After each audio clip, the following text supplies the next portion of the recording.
हाँ तो प्यारे बच्चे, आज हम अलस कथा के क्वेश्चन आंसर करवा रहे हैं मौखिक का। तो आइए देखिए मेरे साथ। हम आपको का शब्द का याद करने के लिए बोले थे। शब्द रूप आप लोग याद किए या नहीं, ये तो समय बताएगा। आप अपने महसूस करेंगे कि आपको याद करना है या नहीं। तो देखिए, पहला, अधोलिखितानाम प्रश्नानाम उत्तराणि वदत। नीचे दिए गए प्रश्नों का उत्तर दें।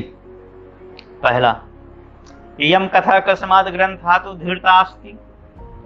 यह कथा किस ग्रंथ से लिया गया है? पुरुष परीक्षा से लिया गया था। है?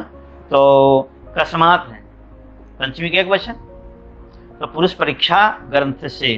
अगर पुरुष परीक्षा ग्रंथ से लिखेंगे तो आंसर आएगा पुरुष परीक्षा ग्रंथात्। क्या आएगा? पुरुष परीक्षा ग्रंथात्। एक शब्द में हो जाएगा, एक में माथा बांध लीजिएगा। लेकिन अगर अलग अलग लिखना चाहेंगे तो ऐसे लिखेंगे, परीक्षा के अंत में आ है यानी लता के समान चलेगा, तो पुरुष परीक्षाया ग्रंथात्। ठीक है। अब आओ खा, अस्याम कथायाम कस्य महत्वम वर्णितम अस्ति। इस कथा में किसका महत्व को वर्णित किया गया है? मानव के गुणों का। तो कस्य, तो मानव गुणस्य, एक्यूरेट होना चाहिए मानव गुणस्य। लेकिन इसमें गुण किताब में दिया हुआ है कई गुणों को, तो हम बहुवचन करके दिए हैं मानव गुणानाम। लेकिन क्वेश्चन के अनुसार जिस विभक्ति में क्वेश्चन उसी विभक्ति में आंसर, तो कस्य है तो यहाँ पर होना चाहिए मानव गुणस्य। ठीक है। अस्याः कथायाः रचनाकार कः। इस कथा के रचनाकार कौन है? तो कः पुल्लिंग है, प्रथम एक वचन, तो होगा विद्यापति। देखिए, विद्यापति में विसर्ग छूट गया है बाबू, जो मेथी दिए हैं, तस्वीर भेजे हैं। तो कह पुल्लिंग है, विद्यापति होगा, समझे? हाँ, छूट गया है, इसमें मेथी कर लीजिएगा। इयं कथा किम शिक्षति। यह कथा क्या सिखाता है? आलस करने के लिए कि नहीं करने के लिए? तो आलस नहीं करने के लिए। तो संस्कृत में होगा आलस्यम मा कुरु। आलस्य मत करो, आलस्यम मा कुरु यानी आलस्य मत करो। विद्यापति का आसित। विद्यापति कौन थे? मैथिली कवि थे ना। हाँ हाँ, तो मैथिली कवि। ठीक है। और पूरे वाक्य में हम तो बताए थे कि पूरे वाक्य में लिखना है तो जहां पर क्वेश्चन है उसको हटा दीजिए, वहां पर आंसर दे करके पूरा उतार दीजिए। जैसे यही रहे कि विद्यापति कह आसित, पूरे वाक्य में रहेगा, तो कह के जगह पर मैथिली कवि दे दीजिए और पूरा क्वेश्चन को उतार दीजिए। ऐसे होगा विद्यापति मैथिली कवि आसित, है ना। मान लीजिए कि आपका नाम संदीप है और हम कह रहे हैं कि भक्ता नाम किम अस्ति, तो संदीप है तो बोलेंगे मम नाम संदीपः अस्ति। एक शब्द में रहेगा तो बोलेंगे संदीपः। ठीक है। आगे आइए, अस्ति कथायां कस्य दोषस्य वर्णनम अस्ति। इस कथा में किसके दोष का वर्णन किया गया है? तो मानव के दोष का, है ना, या आलस्य के दोष का बोल सकते हैं। तो आलस्य किस में रहता है? मानव में। तस्य कथायां मानवस्य दोषस्य वर्णनम अस्ति। ठीक है। मानवस्य कस्य है तो मानव का मानवस्य होगा। अगर ठेठ आलस्य बोलना चाहेंगे तो आलस्य होगा। मिथिलायाः मंत्री का कह आसित। मिथिला के मंत्री कौन थे? तो कौन थे? वीरेश्वर थे ना। तो कह है प्रथमा, तो वीरेश्वर। जा देखिए, कम दृष्टवा सर्वे धूर्तः पलायितः।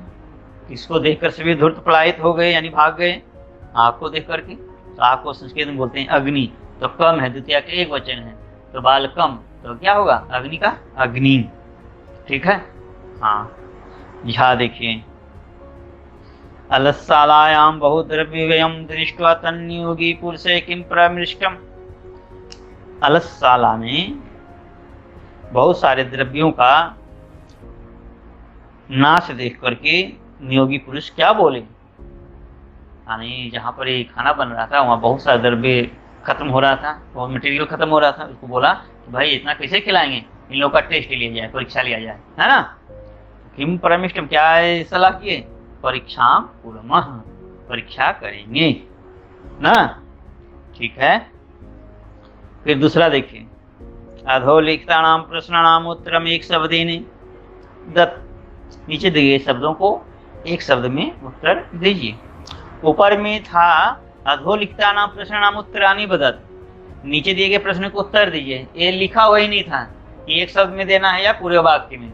अगर मन है तो पूरे वाक्य में दीजिए, मन है तो एक शब्द में दीजिए। तो एक शब्द में रहेगा तो आंसर डायरेक्ट दे दीजिएगा, और पूरे वाक्य में रहेगा तो जो भी प्रश्नवाचक शब्द है वहां पर आंसर पुट करके क्वेश्चन उतार दीजिएगा। पूरा वाक्य में आंसर हो गया। ठीक है, अब आगे देखिए। पहला, अग्निम दृष्टवा के पलायितः, अग्नि को देखकर कौन भाग गए? तो धूर्त लोग। तो के है कह कौ के बहुवचन, तो धूर्त का बहुवचन क्या होगा? धूर्ता धूर्तो धूर्ता, तो धूर्ता होगा बहुवचन में। ठीक। ख कति पुरुषः सुप्तासन, कितने हो सोए हुए थे? तो 4, तो 4 को बोलेंगे चत्वारः। ग एकः पुरुषः किम अवदत्, पहला पुरुष क्या बोला, है ना। अहो दे करके डॉट डॉट दे दिए हैं, तो आपको पूरा इसमें भरना है ना। किताब में देखिए, अहो कथम अयम कोलाहलः, है ना, ये होगा। द्वितीय पुरुषः किम अवदत्, दूसरा पुरुष क्या बोला? तो किताब देखिए, उसमें दिया हुआ है तर्क्यते दशमीन गृहे अग्नि लग्नो अस्ति, लगता है कि घर में आग लग गई है। तृतीय पुरुषः किम अवदत्, तीसरा पुरुष क्या बोला, है ना। तो तीसरा पुरुष किताब में देखिए लिखा हुआ है, कोपी तथा धार्मिको नास्ति यह इदानीं जलाद्रे वसु भी कटेवास्मान प्रावीणोति, यहाँ पर कोई नहीं है जो पानी से या अन्य वस्तुओं से या चटाई वगैरह से ढक करके इस आग को बुझा दे। चतुर्था पुरुषः किम अवदत्, चौथा पुरुष क्या बोला? किताब में देखिए लिखा है, अये वचालाः कति वचनानि वक्तुं शक्नोति तुष्णीं कथम न तिष्ठत्, ये बकवकिया इतने क्यों बोल रहे हो, चुप क्यों नहीं रहते ना। तो हमने एक एक शब्द लिख दिया है ना। और आप किताब में देखिए इंडिकेट किया हुआ है, आप पूरा लिख लीजिएगा जो जो बोला है ना। अब अगला आइए। अच्छा, वीरेश्वर कह आसीत, वीरेश्वर कौन था? तो वीरेश्वर मंत्री था ना, तो मंत्री होगा। तस्य स्वभाव की दृशा आसीत, तस्में किसका? वीरेश्वर का। उसका स्वभाव कैसा था? तो कारुणिकः दानशीलः च, कारुणिक थे और दानशील थे। झा देखिए, अलसानां सुखम दृष्ट्वा के कृत्रिम आलस्यम दर्शित्वा भोजनम गृह्णन्ति यशमा, आलसी आदमी को देख करके कौन लोग आकर के झूठ मूठ के आलसीपन करके भोजन करने लगे? तो कौन जी? ये है बहुत क्वेश्चन, तो होगा धूर्ता। क्या होगा? धूर्ता। अच्छा, फिर देखिए हमने क्वेश्चन को अंडरलाइन कर दिया, मेन क्वेश्चन जो होता है ना।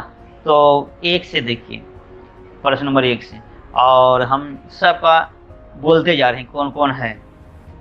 मेन क्वेश्चन, का में कस्मात, खा कस, ग कह, घ किम, अंग कह, च कस, छ कह, ज कम, झ किम।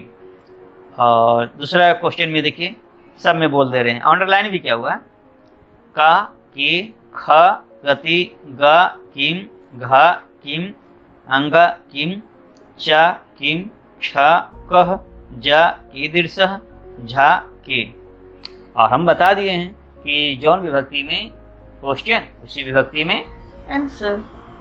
तो अगर आपको दिक्कत लग रहा है तो इसमें पीछे कर करके या पॉज करके रुक रुक करके सुनिए, तो उससे क्या होगा कि आपको कोई दिक्कत नहीं होगी, है ना। हमको लग रहा है कि आपको समझ में आ गई है।